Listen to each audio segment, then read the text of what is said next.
Flagging with them. I've got both my hand ascenders. I've got all my walking gear. To mark the black. How's that? Survivable, Chris. Wunderbar. Now I can get my bag above the lip. Right.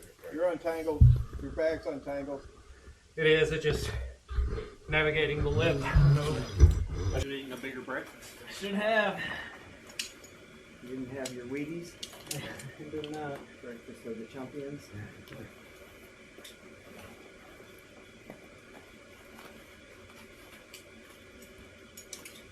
Steve, are all your kids out of the house now? We got 4 under the roof. Oh, wow. We only had 2 fledged. My first 2 are out. Daughter's up in Indiana. Hello, I'm Price Sewell. We just surveyed Frenchman's Knob Pit Cave for hibernating bats. I'm with Copperhead Environmental Consulting, and we're here with United States Fish and Wildlife Service to census the bats. So we dropped the cave. I think we were down there about 3.5 hours, and we did one side and another team did the other side of the cave. So the side we did typically has, or used to have, a lot of little brown bats. This cave has been particularly hard hit by white nose syndrome. Just the side that all the little brown bats are on is humid, and it's just ideal for that fungus.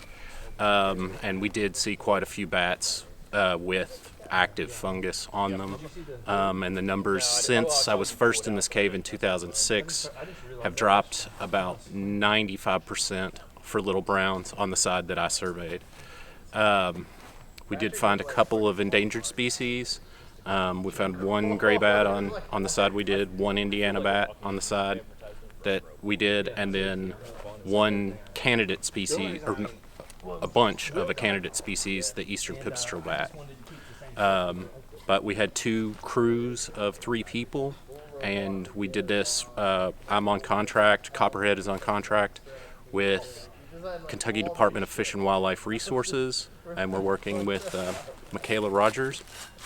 Like to thank SCCI. They were great to work with, from issuing us the permit to having Ken Bailey, the preserve manager, here on site with rescue capability in case anything went wrong. And Hazel Barton and Ray Knott were great to work with in getting the permit, so thanks so much to those people.